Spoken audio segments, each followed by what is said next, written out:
Yeah, I just want to get some thoughts down about the movie Dunkirk, released this year. It's directed by Christopher Nolan, and it stars Kenneth Branagh, Tom Hardy, Cillian Murphy, and Mark Rylance. It's a very, very powerful depiction of the scenes at Dunkirk when the British Army tried to get out of Dunkirk. Thousands and thousands of men left on the beaches of Dunkirk to the mercy of the Luftwaffe, and the lack of any sort of strategy on the part of the politicians, who failed miserably in their attempts to rescue the men, with an inadequate support of naval vessels, and relying on small boats crossing the channel, civilian boats, to try and retrieve as many of these servicemen as was possible. Nolan has focused on the events of a couple of the Spitfire pilots in their fruitless task to try and contain Goering's Luftwaffe. The situation on the bridge with the mole, which was created to enable people to get off onto the destroyers,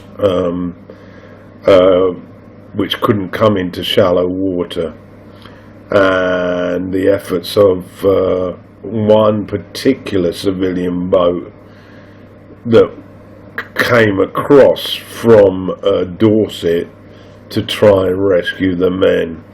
Some of the scenes are extremely soul destroying and frightening,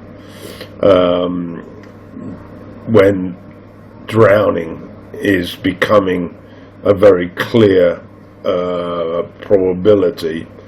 There's one particular scene where a boat is bombed and is in the process of sinking. It's on fire, and a large quantity of oil has spilled out onto the surface of the sea, and then an aircraft crashes into the water and explodes, and it just ignites this oil like a giant flame, which covers hundreds of men who are in the water trying to get as far away from the ship as it sinks. It's an extremely harrowing piece of cinema, and there isn't a lot of dialogue in this film. There's another very powerful scene though, when the father, who has taken his boat out with his two sons, comes across a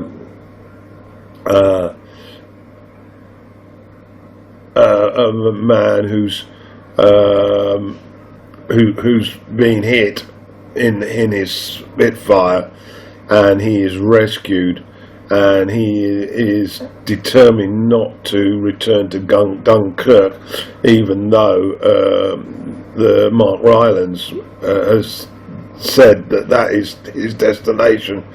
And there ends up being a squabble on the deck of this very small boat, which leads to one of the sons falling down the stairs to the lower deck, hitting his head, and he has a hemorrhage. And it's quite an irony, really, that this death should have occurred as an accident.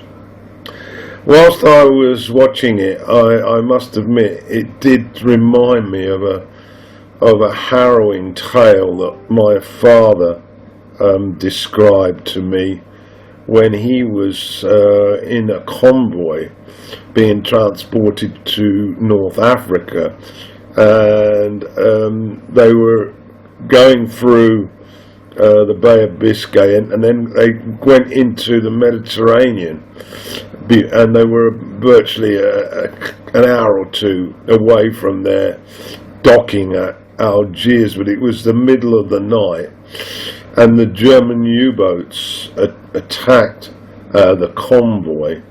And this was about 3 o'clock in the morning, my father said, and he had been unable to sleep on one of the lower decks, and had come up onto the top deck to have a smoke. And whilst he was there, a torpedo hit the boat, and all pandemonium broke loose, and the ship started to go down with my father on the top deck. And he said that as he was standing there, a lifeboat came down in front of his eyes, and he was able to jump in the lifeboat, and so he saved his own life. And he said that there were about 15,000 men on this boat, and about 10,000 of them drowned.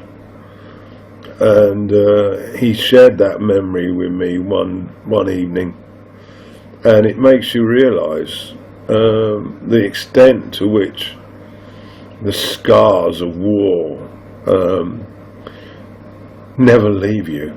And I get the feeling that this movie Dunkirk, it's really about showing the scars of war, and there are no heroes. There are just victims, and it's a very, very powerful film, and I do suggest that people watch it.